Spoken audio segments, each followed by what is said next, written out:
Hello, I'm Mike Lindell, and I'm here to tell you about my new product from MyPillow, towels that actually work. Watch this absorbency test. Here's another towel that we randomly went out and bought. Here's one of my towels with the nice design. I don't know if you can see this, but you could line a swimming pool with this. I mean, this is crazy. Get rid of it. Towels that actually work. What a concept. I'm interrupting this commercial to let you know you can get our 6-piece My Towels, regular $69.98, now only $29.98. Or you can save 25% on our brand new kitchen towels, made with the same technology as our famous My Towels. Also, we have bath sheets, bath towels, washcloths, hand towels, and so much more. And the best part, with your promo code, your entire order ships absolutely free. So go to mypillow.com or call the number on your screen. Use that promo code to get deep discounts on all My Towels. And for a limited time, your order ships absolutely free. Hi, friends. Welcome to another episode of Gene Valentino's Grassroots Truthcast. I'm with Karen Bracken today, and she's from Bristol, Tennessee. She and her husband have been there for some time. She was a former county commissioner, ironically, just like I have. I don't know why you did it, Karen, but we're all victims of some punishment from one time to time, I guess. But more importantly, she's the founder of the National Anti-UN Agency Agenda 21 group. She's also founder of Tennessee Against Common Core and co-founder of Child Abuse in the Classroom. Very interesting topic. This woman's been around the track. She's experienced a lot of real life experiences, all for the intended purpose of trying to promote our community. And like all of us seem to do from time to time, a legal challenge to the ESSA, and now has organized Tennessee. This is the one we want to focus on. Tennessee Citizens for State Sovereignty. This was a new term for me, TNCSS, Tennessee Citizens for State Sovereignty. And let it not go unnoticed, she's also a mom, a grandmom, and a proud grandmom at that. So welcome, Karen, for joining us here today. Thank you for inviting me. Well, you know, we have so much to discuss. It's really a question of what part of the elephant you want to eat first. I'd like to start with the Tennessee Citizens, what am I saying? Tennessee Citizens for State Sovereignty. This is a group that was founded after your term of office as county commissioner. Want to take it from the top and just explain what this group is all about? Sure. Well, you know, I think for many years, like yourself, I realized that the federal government is not the answer or the solution. The federal government, as Ronald Reagan would say, is the problem. So I focus a lot on state legislation, and last year, as I always do, I was following very closely our state legislation. And there was one bill in particular that really caught my attention, and it was called Restoring State Sovereignty Through Nullification Act. So again, I followed that bill very closely. I tried to get people in the state of Tennessee to call legislators and support that legislation.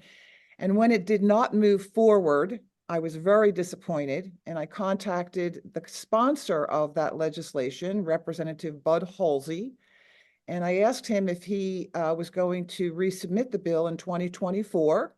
He said that he was, and I told him that I was going to form a state group of Tennessee citizens to support that legislation and do everything we can to get that bill passed in 2024. So I contacted my good friend David Vance and asked him if he would be willing to work with me on this initiative. We've worked together in the past. And of course, he agreed, and the rest is history. We Tennessee Citizens for State Sovereignty. And the bill itself tries to focus. I've read it. Thank you for sending me those links. And folks, before I get into it, Karen, give us the website first and foremost, so that people can go and maybe monitor what it is we're going to try to talk about now. Okay, well, the website is tncss.weebly. It's weebly.com. That's our website.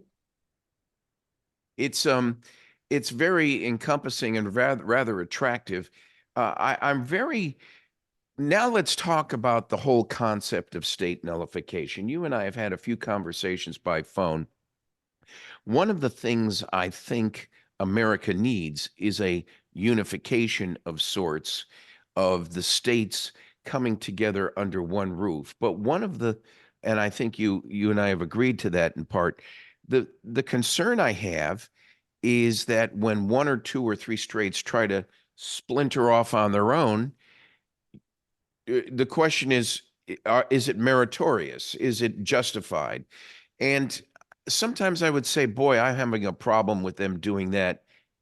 And then I think about Governor Abbott in Texas and his ability to protect his southern border because the federal government, which is within its authority to do so, has not done so. And as a consequence, he's felt the need to step up. And it's not a question of jurisdiction. The federal government should be doing that.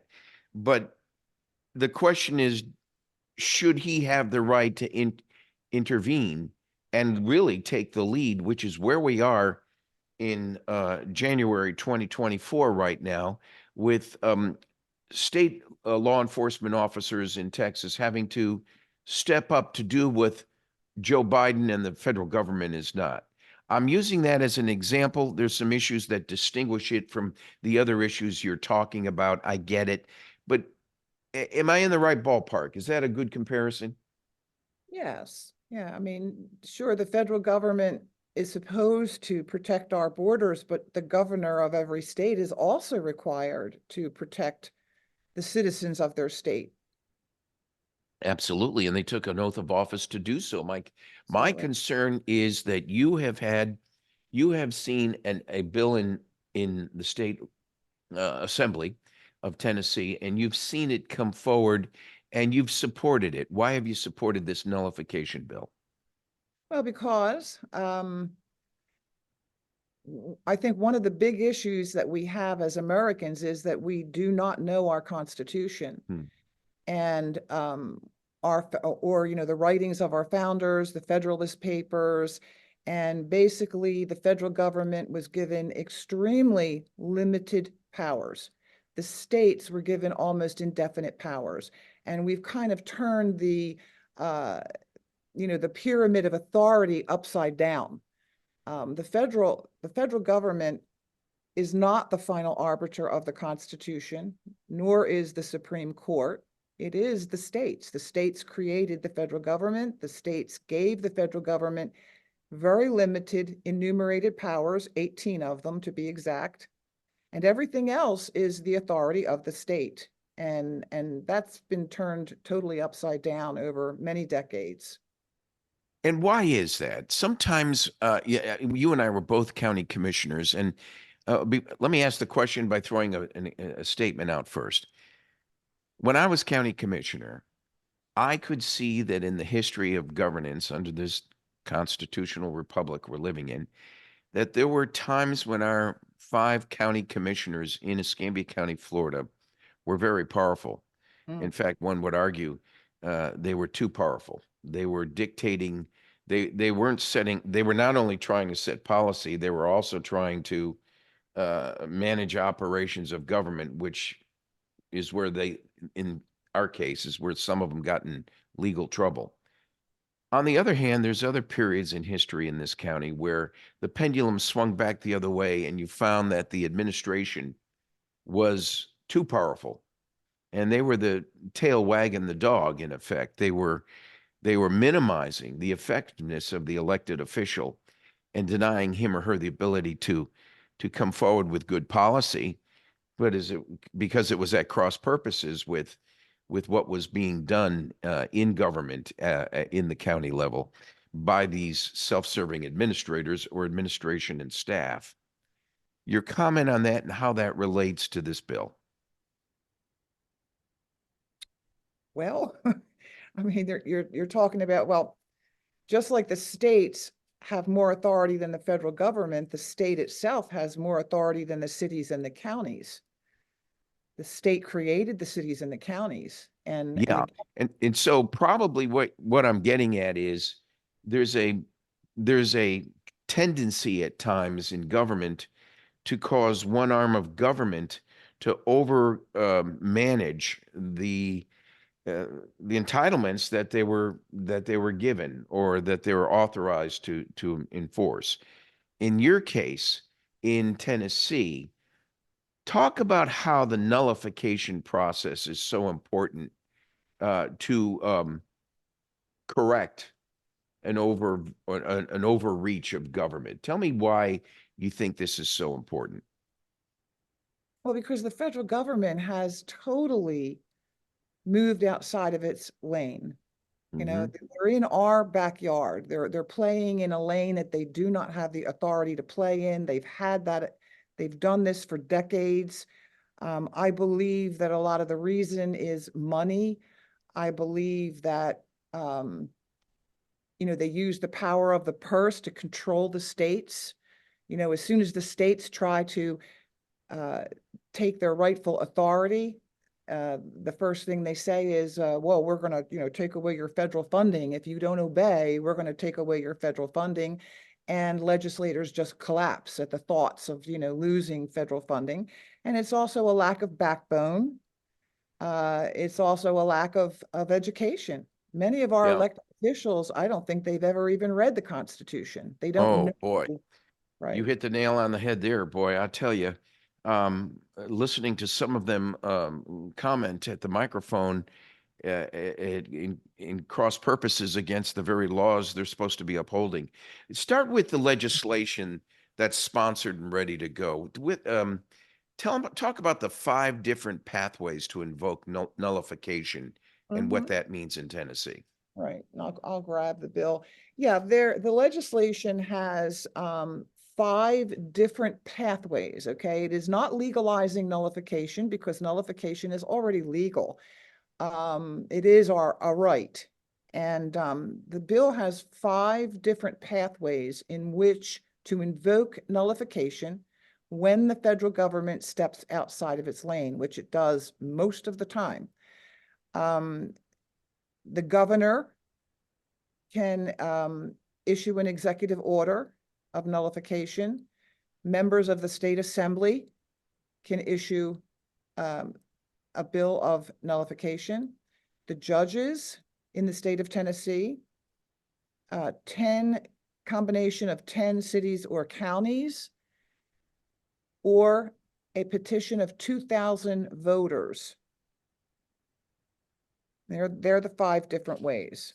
Now, the what would be nullified? It would be something from the federal level that the citizens of Tennessee feel are overreaching or Right. just not within the bailiwick of authority of the feds. Is that correct?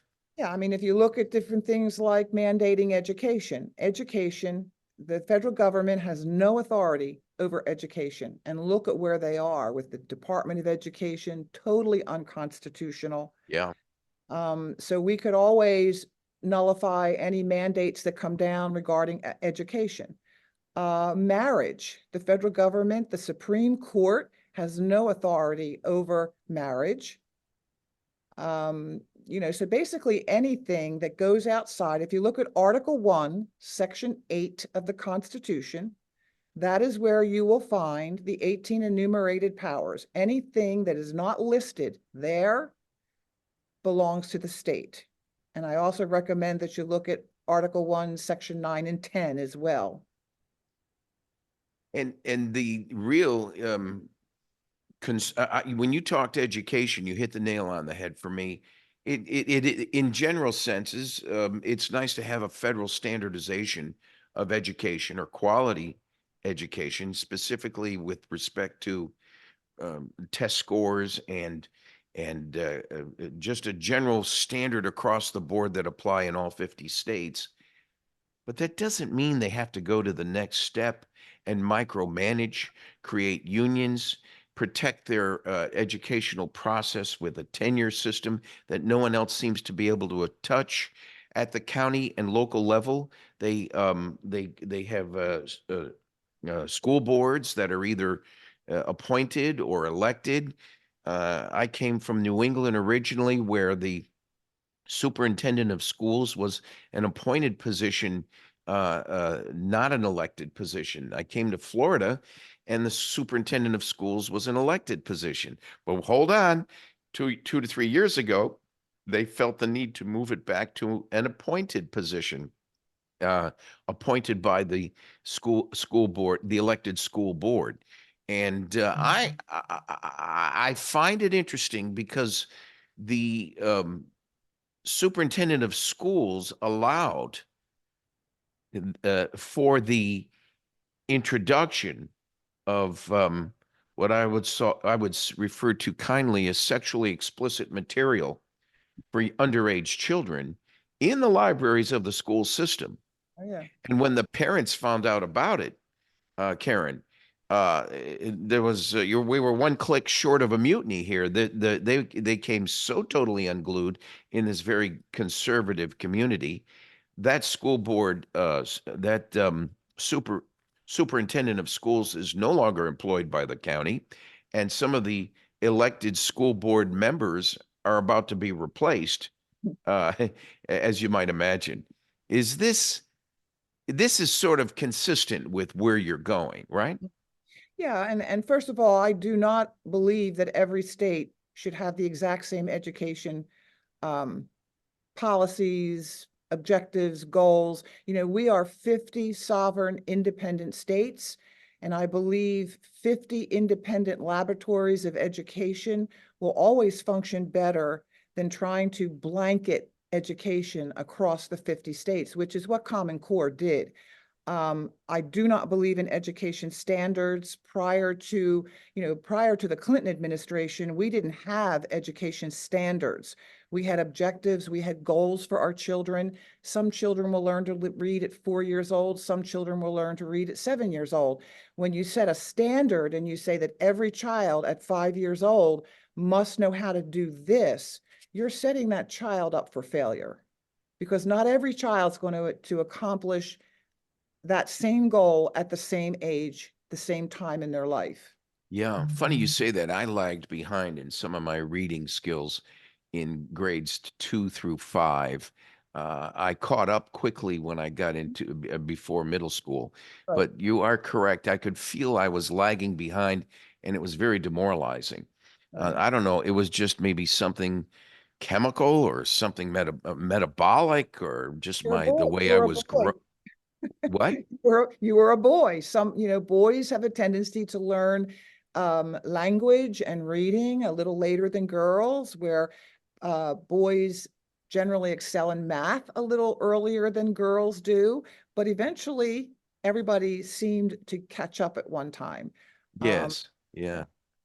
Well, it drives to a point, though, that if the school systems on the secondary and higher levels are going to try to present talent into the colleges and universities, that some standardization must kick in at some point to create a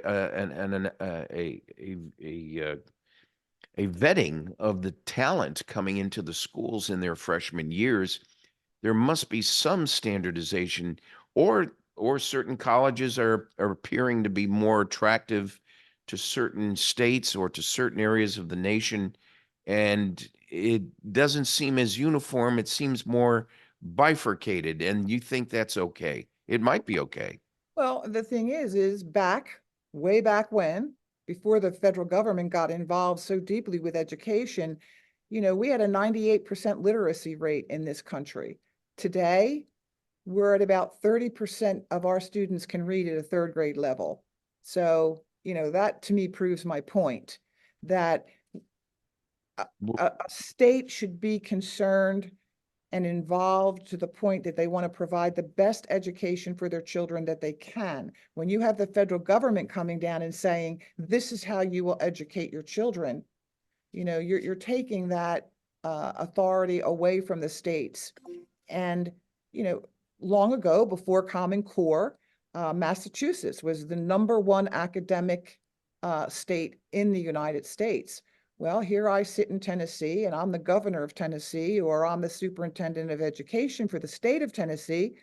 I'd be taking a trip to Massachusetts and say, hey, what are you people doing here? You know, you're performing outstanding. You're number one in the country on the NAEP results. You know, help us do in Tennessee what you're doing here. And that's the beauty of 15 independent laboratories of education. The states should be learning from each other and implementing the best form of education for the students in their state. And we've lost that. We've lost that. We've lost it because of a desire to create some sort of across the board equity system. Is that what you're saying? Yeah, we did it for money. Tennessee, when Common Core started, Race to the Top was the competition where states had to apply Race to the Top money. And Tennessee and the state of Delaware were the first two states that were ever awarded any money from Race to the Top. And they agreed to adopt standards in the state of Tennessee that were not even written yet. And for that, they got $535 million. And that was the impetus for implementing and adopting Common Core standards. And again, they agreed to them before they were ever even written. So to me, the goal there was to get $535 million, not to implement good education standards. Yeah. Well, we're talking with Karen Bracken from Tennessee Citizens for State Sovereignty. Karen, let me drill down one level more. Would you distinguish between the SAT scores, for example, as a uniform standard, and say that there's a place for a national education to help create some standards versus interfering with the criteria of uniformity, if you will, letting each state draw in its own talent on its own basis? Can you distinguish on that level? Sure. I mean, you know, if every state, you know, they take the SAT test, you know what the SAT test is all about. You want to make sure that your students in your state fare well on the SAT if they want to go to college. So that to me would be the factor that would drive a state education system to make sure that when their children are ready to enter college, that they can perform well on the SAT test. And, you know, that your education system should be geared towards that success. But that doesn't mean that every state has to implement the exact same education system to acquire that.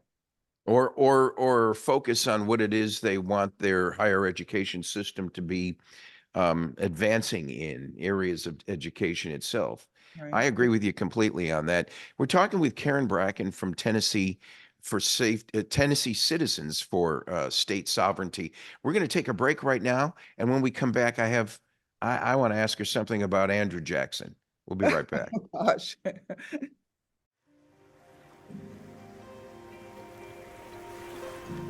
I remember the first meeting that I had with our chief medical team, and I said to them, life comes down, you're going to be judged by the choices that you make. And when the choice to start this company came up, it was a no-brainer, because we all need to fight for what we believe in, and we need to strive for something. I'm Dr. Heather Gessling. I'm a family medicine physician. I am the Chief Operating Officer for the medical team at the Wellness Company. We strive to base all of our decisions on science, and the lack of unbiased science in the last 2 years is one of the catalysts that has brought about the Wellness Company. My role in the Wellness Company is going to be largely one of education and re-education of our physician corps, who are going to be administering medicine to large numbers of people, we hope, under our guidance, okay? We are not going to be telling them how to practice, but we are going to be telling them how to approach the patient in a different way.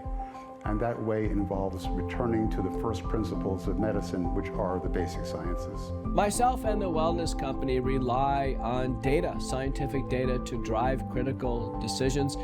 But importantly, we must consider all available sources of data. Everything's on the table. Nutrition is basically what we put in our bodies, and you can imagine what we put in our bodies really matters.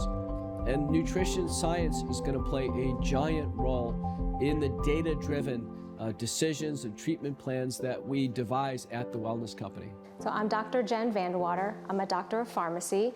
I graduated pharmacy college in 2006. I worked mostly for retail pharmacies, and through the years I noticed that it became very robotic. The pharmacy industry was no longer about patient care, and it became more fill prescriptions, give shots, anything you could do just to keep busy. There was no time for patient interaction and patient well-being. But while I was there, I was still seeing that people were on lots and lots and lots of medications. So as I was watching doctors prescribe more and more, I thought, well, how can I assist and help the patient realize they may be on too many medications? Current medical practice is so completely off the rails that it almost has to be destroyed and rebuilt from the ground up, because we have allowed ourselves to be taken over by pharma for the most part. Most doctors just prescribe, they treat numbers as opposed to patients. They don't reverse disease, they maintain chronic disease. This is all wrong. Our approach is wrong. Our approach to these diseases is wrong. It is all based on giving a pill to treat a number. That is what modern medicine has become. We are not treating patients, we are treating numbers. It's always been said that an ounce of prevention is worth a pound of cure, and if we can prevent an illness, we can prevent suffering, potentially hospitalization, progression of disease, and death. So prevention is absolutely critical. I see creating an integrated healthcare system that focuses on prevention versus being reactive. I see a company that's going to continue to have amazing products and put third-party products on our store and in our platform that are vetted by some of the best physicians in the world. What makes the Wellness Company's approach unique is that we're coming at different angles. We're not just coming into one area of health, we're coming into education.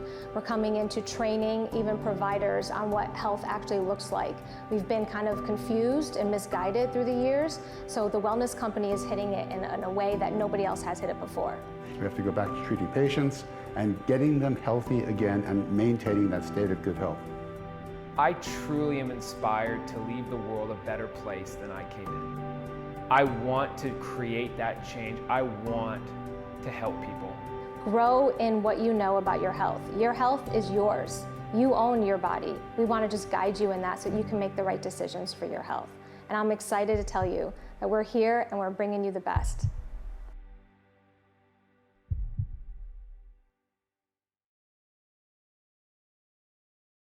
Welcome back to another wonderful episode here of Grassroots Truthcast. My guest this day is Karen Bracken from Tennessee Citizens for State Sovereignty. Karen, before we begin, I got to hear about this Andrew Jackson quote you had. Oh no, this is Thomas Jefferson. Oh, and, forgive me, Thomas Jefferson.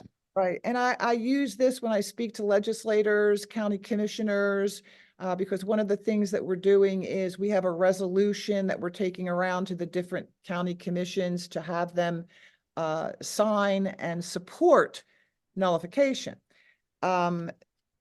Anyhow, it is by Thomas Jefferson, and it basically proves that our founding fathers believed that the states were the final arbiter of the Constitution.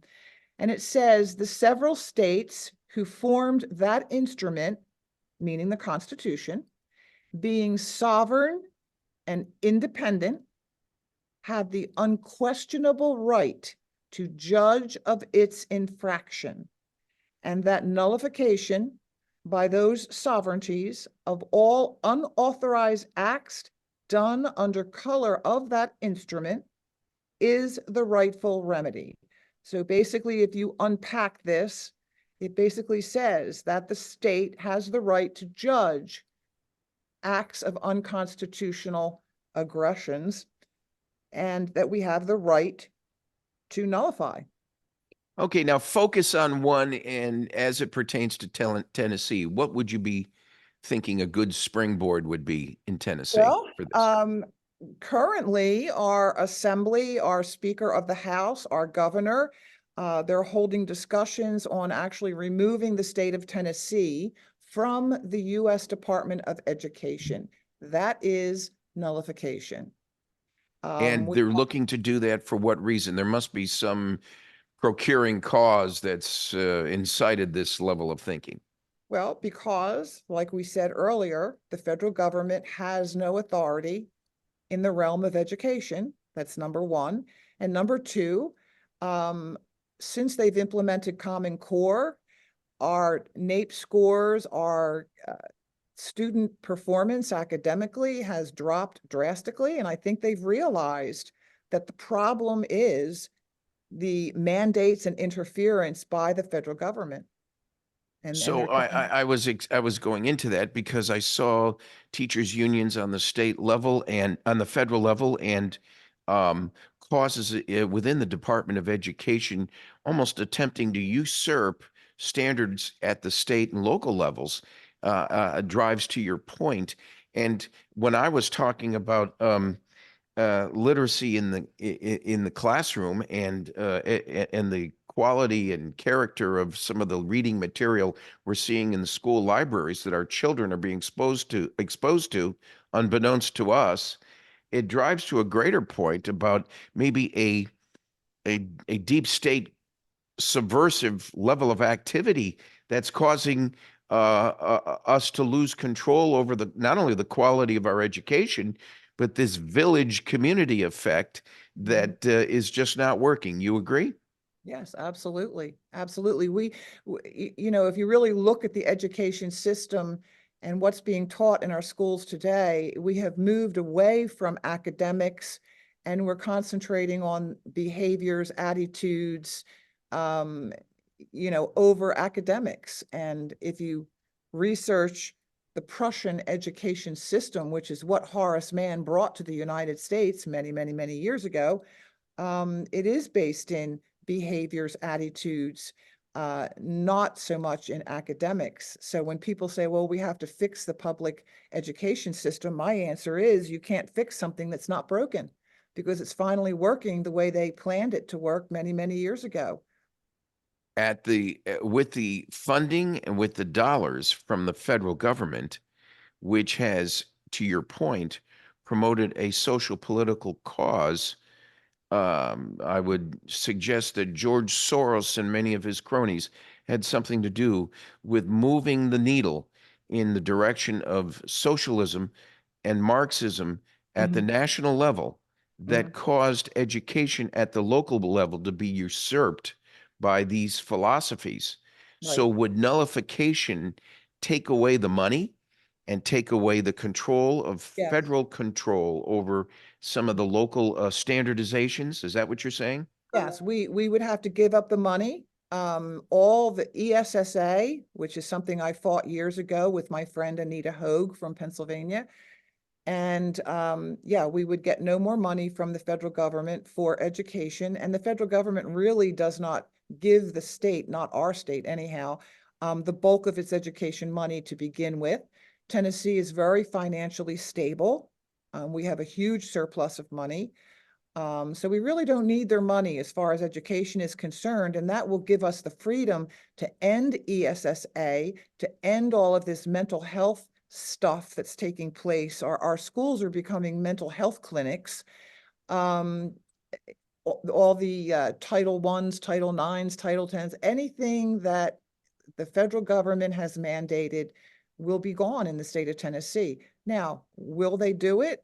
Of course, what are they doing? They're talking about the federal funding. Oh, we'll lose the federal funding and the poor children, the poor children, will be put at a disadvantage. And my response is, what has the federal money done for the poor children since the Johnson administration? It's done nothing. Yeah. They just keep sinking more and more money into education for the poor children.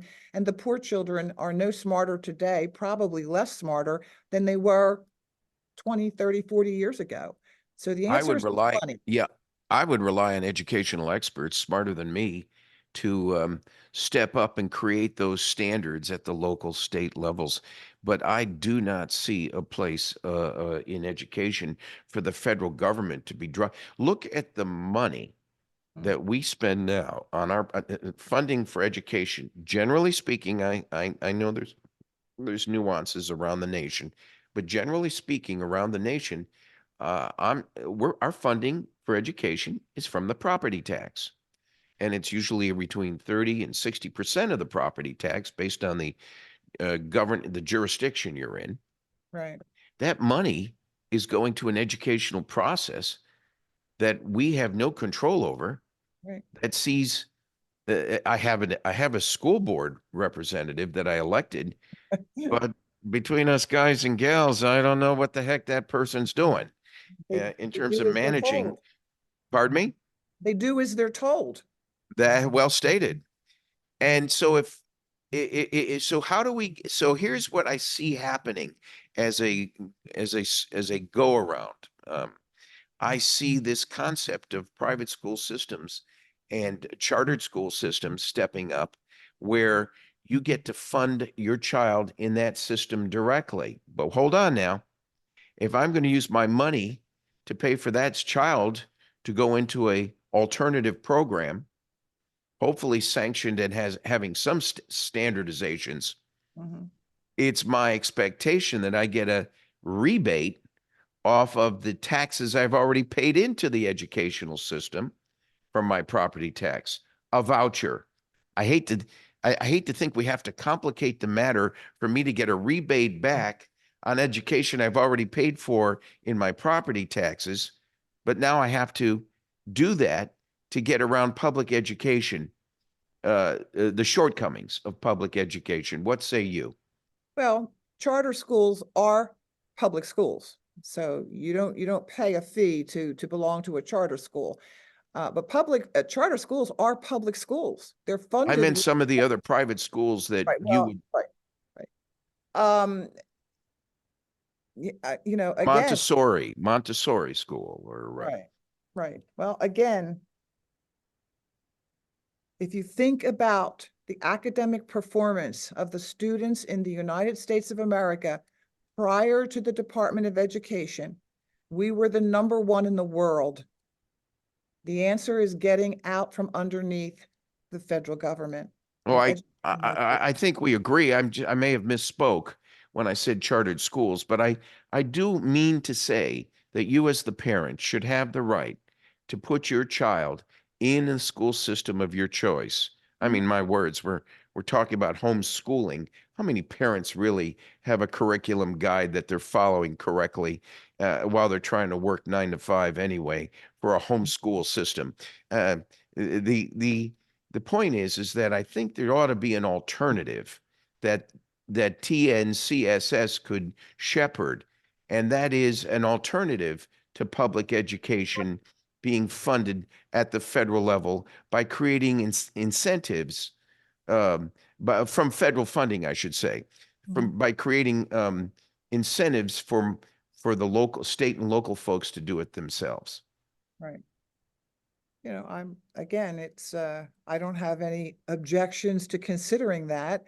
I have to disagree on one point, that I find the most academically astute, socially adjusted children that I meet are the homeschool educated children, and those moms educate those children for a tiny amount of money. These kids, I can spot a homeschool educated child in 5 seconds. There is such a difference between a public school educated child, and a homeschool. It's amazing. It's really, and I lived in Florida for a while. That's when I really learned about homeschool education. Yeah. There's a lot of it around here. And Tennessee does too. Yeah. It's interesting. You have no state income tax either, do you? No. So Florida and Tennessee have something in common there. There might be some analogies to be drawn in terms of our funding source. And both states are doing well with balancing a budget too, by the way. Something the federal government ought to consider. Let's go back. Go ahead. Florida has worked very hard, and I'm not a Governor DeSantis fan, but as far as education is concerned, he's done a lot of good as far as education is concerned in the state of Florida. Where would you like to take, what is the status of TNCSS right now? Well, we have a pretty large membership. Like I said, I started working on this last spring in preparation for the 2024 legislative session, which just started last Tuesday. And, we have 5 constitutional experts on our team. We also have a consultant from the 10th Amendment Center that works with us. We have county leaders. So far, we have 27 counties that have leaders, because we do believe that eventually it will be left up to the people to file petitions of nullification. So having leaders in the counties will help us accomplish that. We're just contacting our legislators and getting resolutions signed and sent to the legislators, letting them know that the counties and the people support this legislation and we want this passed in 2020. And this was coming in originally under, there was a Senate Bill 1092, right? Wasn't this the House Bill 726? Right. You want to explain? Let's talk about House Bill 726, because this is the core of how you're trying to move this. Right. It would be enacted by the General Assembly of the state of Tennessee, subject to approval from the Senate. And sometimes things get held up by the Senate in their deliberation process. But this bill articulates what I think you've been trying to say this morning, and that is that there's got to be a mechanism in place for us to be able to assess first the jurisdiction of the federal government's reach on any given issue. We're focusing on education right now, but the bill would really be for anything else to determine if there is an overreach based on what our Constitution of the United States intended or not. The first, 8 sections of this bill, we're trying to define that or articulate that. Right. And understand that nullification does not just apply to federal laws. It applies to unconstitutional executive orders. It applies to unconstitutional international agreements. It applies to treaties that are unconstitutional. May of 2024, we're going to be faced with the pandemic treaty and the amendments to the international health regulations, which are all unconstitutional under the United States Constitution. And these are all things that are coming down upon us in the very near future. We talked a little bit the other day about the natural asset companies, and, which is basically the biggest land grab ever. It's all these kind of things that are coming down upon the states. Nullification, if you have an assembly that has a strong enough backbone to stand up and say, no, we are not doing this, it is unconstitutional. So we have a lot of issues other than just education facing every state in our country. And, well stated. That's where I was talking earlier, Karen, about Greg Abbott in Texas on the border issue. I didn't mean to jump into different directions, but I was trying to make the point that the concept of nullification can extend far beyond the scope of what we were spending time on, which was education a minute ago. And a lot of people don't know, the president signs an executive order and everybody thinks that's law. The executive orders do not create law. That's where the Congress, they create law. Most executive orders that are issued are unconstitutional because executive orders are supposed to pertain to the employees of the executive branch. And is it that they're unconstitutional under the federal Constitution? Is the same executive order, in your opinion, enforceable? Does the governor hypothetically have jurisdiction over such an executive order at the state level? Of course, yeah. If it's unconstitutional, the state can say, no, we're not going to do this, and we're not going to allow the federal government. You've also got a thing called the Anti-Commandeering Act, which basically the states can use to say that we're not going to use resources, money, whatever in the state of Tennessee to support unconstitutional executive orders or laws. In the remaining 10 minutes we have, Karen, would you like to stay on TNCSS and focus on what you think the first, second, and third steps are going to be in the months and years ahead? You've created a structure in Tennessee. You've talked about a certain number of counties getting on board. You've talked about, for lack of a better word, what I would call precinct leaders helping you manage this process statewide in Tennessee. And then you talked about how you might want to cookie cutter this for other states in the nation. You want to talk about what's coming first, second, and third in your plan here? Right, yes, and we are talking, we've been approached by several states, Louisiana, South Carolina, and they're interested in this legislation. And there are other states that do have legislation, not exactly like ours, but there are several states that do have legislation to invoke nullification. And our bill is different in that, you know, you talk about nullification and people go, well, that's all well and good, but how do we do it? How do we do it? And that's what this bill does. It gives you 5 different pathways in which to invoke nullification. So, yeah, but, you know, we would love to have other states adopt the same thing, because of course there's always more power when several states come together than just one state standing out there all by itself, being the rogue. But yeah, we are working and talking with other states to get on board as well.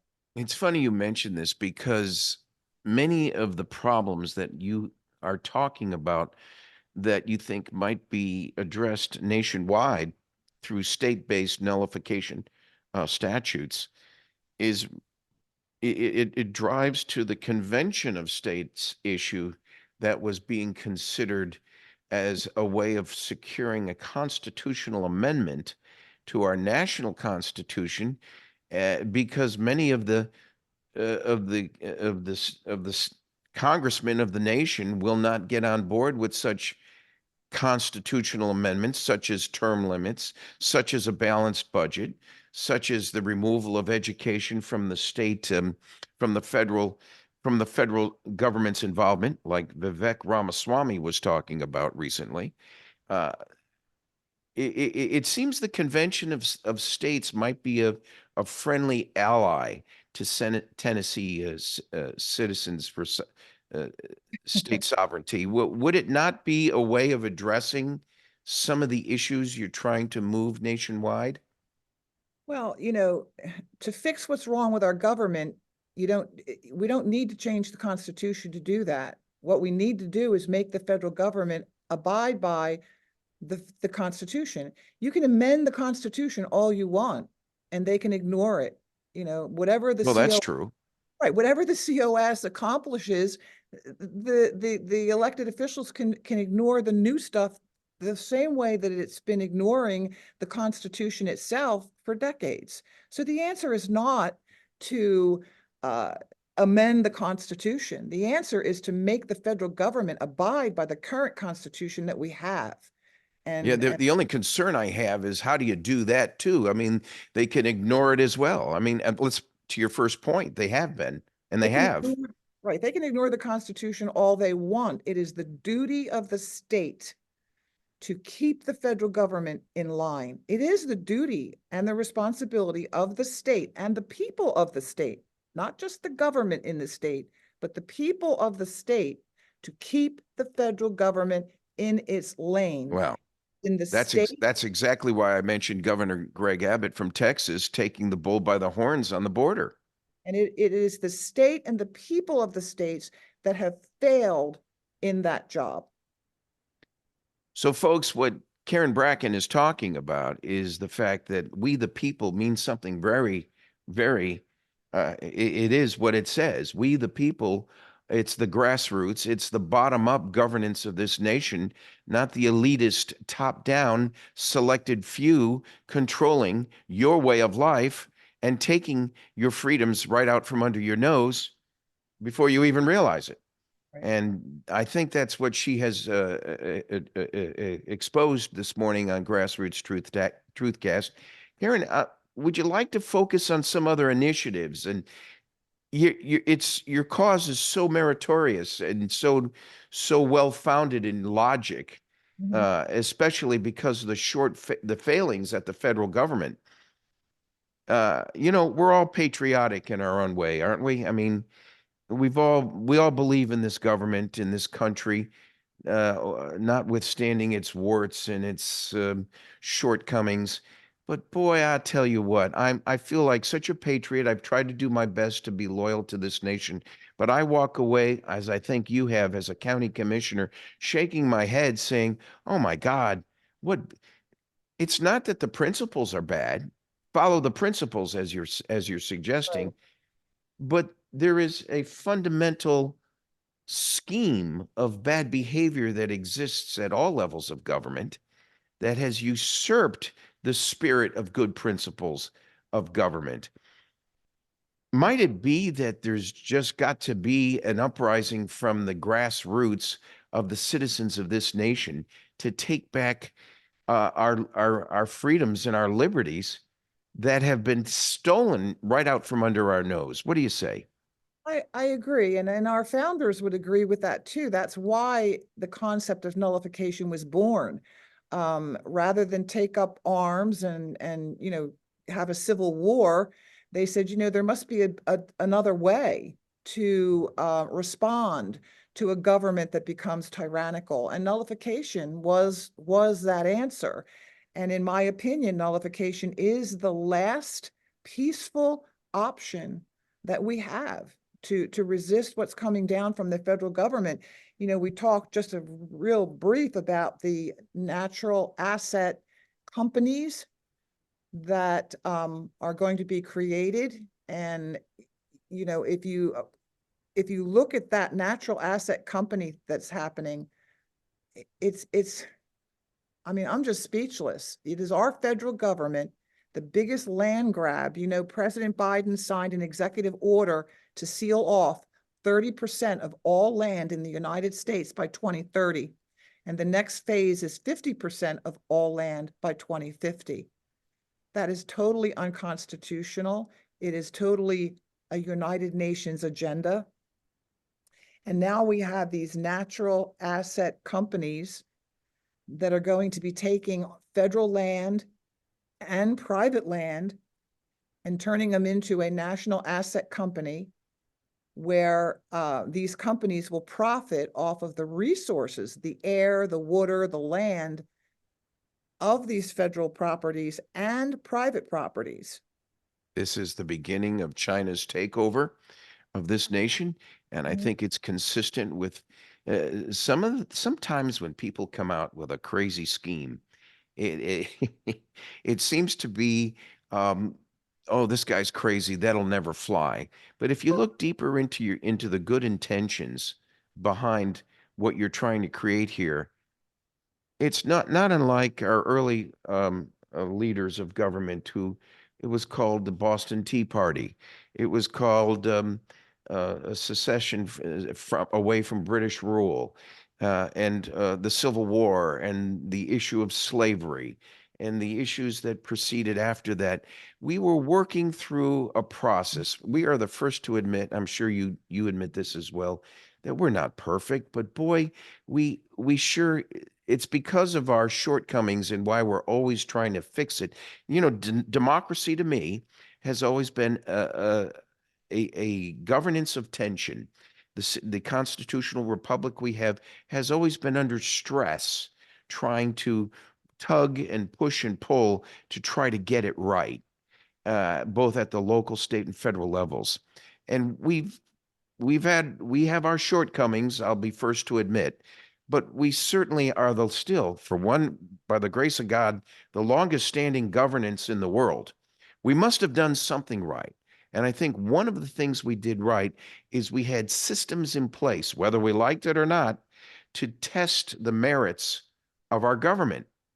And I think the Tennessee Citizens for State Sovereignty is a perfect example of that point, that you're trying to bring forward a system to test the validity of those good principles our founding fathers intended. It's not pretty. It's not pleasant.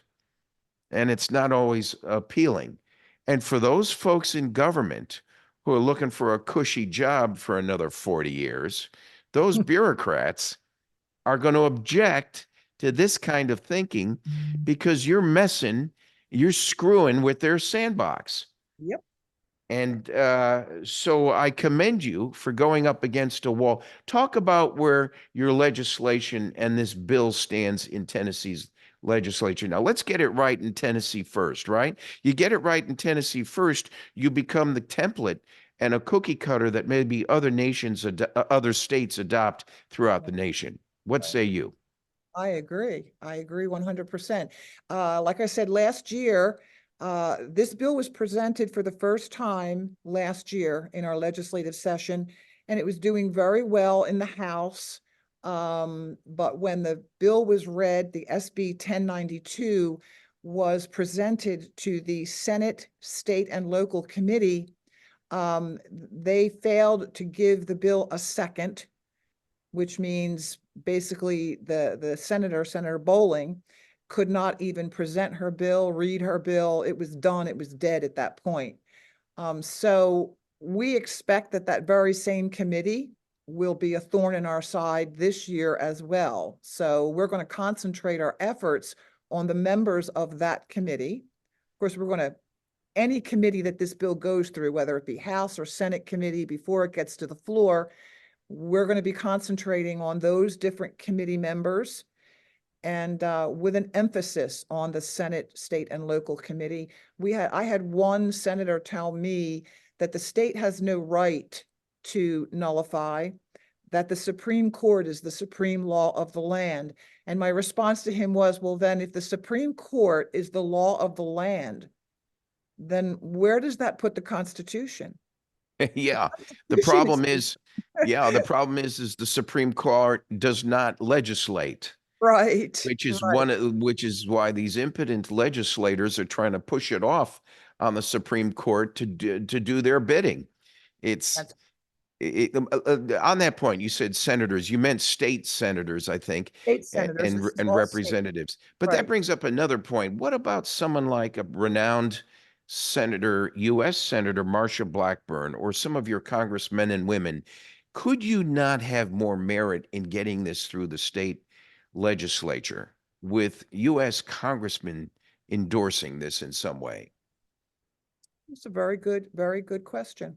It's a very You good might, question. if you have the support of the legislators at the level you're trying to harness or throttle through this nullification procedure at the state level, you're saying the federal legislators, the congressmen and women and the senators, would be saying in effect to its own constituents in Tennessee, hey, Tennessee, I'm not looking to create more layers of government. I'm not looking to reduce my rights or authority as a U.S. senator or congressman, but I am trying to make sure that the federal government stay within its boundaries on what it legislates and what it has oversight in. Right. And I think this adoption of the Nullification Act by the state General Assembly, which I'm here to support, a Marsha Blackburn could say, is something you need to get behind. So, Karen, respectfully, for those people who don't support you, this might be a way of getting those people to look at what you're trying to do in a different light. What say you? That's a very good suggestion. I have no problems contacting Senator Haggerty or Senator Blackburn. I do talk with my federal House representative, Diana Harshbarger, often, and people in her office. So I do interface with her. One of the reasons that we were hoping to push that particular committee along is the fact that so many county commissioners are approving the resolution to support HB 726. So every time a county commission approves one of these resolutions, it goes up to the state assembly. So they're aware of it. Our state executive committee also passed this resolution. So our legislators up there feel a little more threatened this year than they did last year because there was no organization. We have an organization now. Like I said, we have county commissioners, and our state legislators do pay attention to the county commissioners. And Okay, you're talking about House Bill 0726 and the related Senate Bill 1092. And what kind of traction are you getting on that? Where does it stand with those two bills right now? well, right now it's there has to be assigned to a committee. The bills are submitted. They have to be assigned to a committee, which they have not yet been assigned to a committee. And then, of course, they'll go through in the House, they'll go through 2 different committee hearings. In the Senate, it's generally 1 committee hearing, and then it goes to the full floor. But like I said, they're getting a lot of pressure right now from the counties and from the state executive committee. In Tennessee, we have a supermajority of Republicans in both House and Senate. So the state executive committee passing this resolution caught the attention of many of our state legislators, where we didn't have any of this last year to put any pressure on them. So if there's ever a time to strike, one would argue now might be the time. Absolutely. Yep. Okay, so we're talking about House Bill 0726, which is the parallel of Senate Bill 1092. There are other bills pending that you're involved in, but staying focused on this for a moment, this sets into motion the original plan of Tennessee's Citizens for State Sovereignty initiative in the state of Tennessee. You've got an infrastructure in place to kind of move the mountain amongst the counties. You seem to have other counties getting on board with this. You know, especially with a supermajority in the in the House and Senate, you strike now or forever hold your peace is what I would say to you. Is there a plan in place to go after other states specifically? Yeah, I mean, I do, because I've done initiatives in other states. I have contacts in other states. And like I said, I did have a Zoom meeting with legislators from Louisiana. I've been talking with people in South Carolina. South Carolina actually has HB 726 on their list of pending legislation for 2024.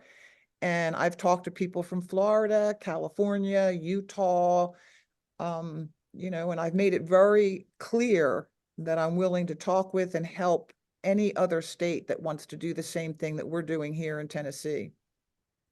We've been talking with Karen Bracken. She's with us here today to discuss the Tennessee Citizens for State Sovereignty initiative. It's a way of bringing government back to the people. Karen, in the last 2 minutes, would you like to summarize where you are and where you're going, and maybe we'll have you back on certain initiatives. I think we started in the right place. Tennessee Citizens for State Sovereignty is the umbrella governing entity that will be dealing with several issues. But getting you set up in Tennessee is probably the first place to start. You've talked about the environment. You've talked about we talked about the border. We've talked about we did not talk about currency. We did not talk about the state of Tennessee and their own currency. Would you like to summarize where TNCSS is going, and then I'll close. Right, and nullification is our primary objective for 2024, but we're also supporting. We have legislation right now to make gold and silver coinage legal tender, and we also have legislation to set up a precious metals depository.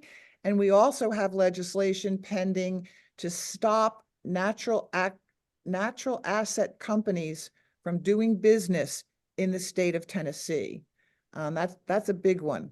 That's a big one right there. Now, I don't want to jump into it without giving it all the credit it deserves. I know what it is, but articulate what a natural asset company is. Well, first of all, I'll tell your viewers to go to americanstewards.us. They are the leading force in fighting this. They call it the NAC. And basically, there's a group called IEG who has partnered with the New York Stock Exchange to create a natural assessment investment vehicle called natural asset companies. And what they're going to do is they're going to have, the rich and powerful will invest in these natural asset companies.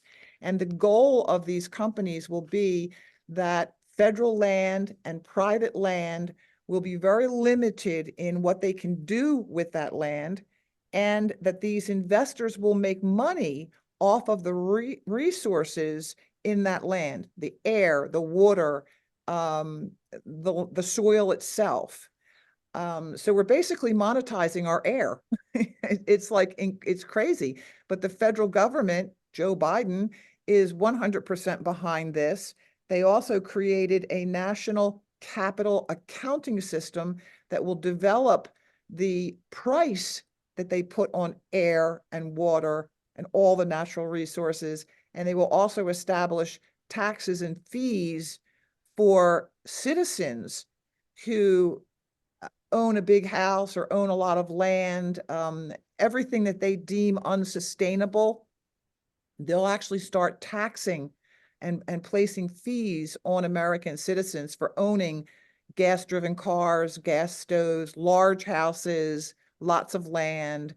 It is just unbelievable. And our federal government is 100% behind this, just like they're 100% behind the pandemic treaty and the amendments to the international health regulations, which will basically sign our country's sovereignty over to the WHO. That's why Bingo, Karen. I jumped on you. Say again.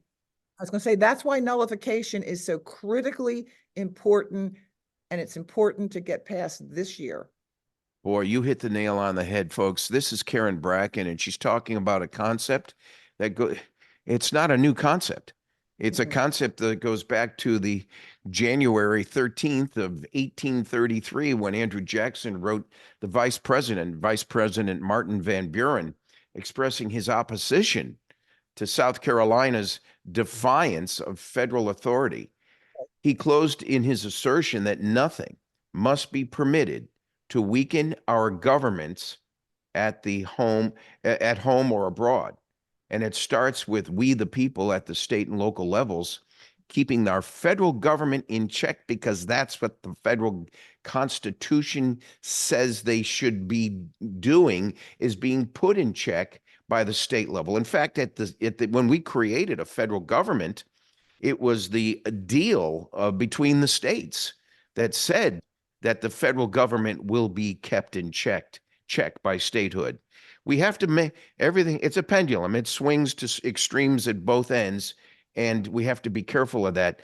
But I'm so glad to see the Tennessee Citizens for State Sovereignty being formed under your aegis in Tennessee. And I hope you get it to first base through your state legislative act that you have before the Tennessee House of Representatives and the Tennessee Senate. And you will be invited back on this show so that we can figure out how to move the mountain and take this to the next level. You talked about several things that I was cautious not to confuse the viewers with, and that's currency and healthcare issues worldwide and how that affects us, not to mention education and protection of the border. The TNCCSS can do that.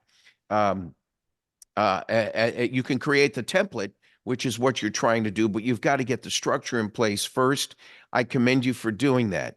Give us your contact information and your website. Sure.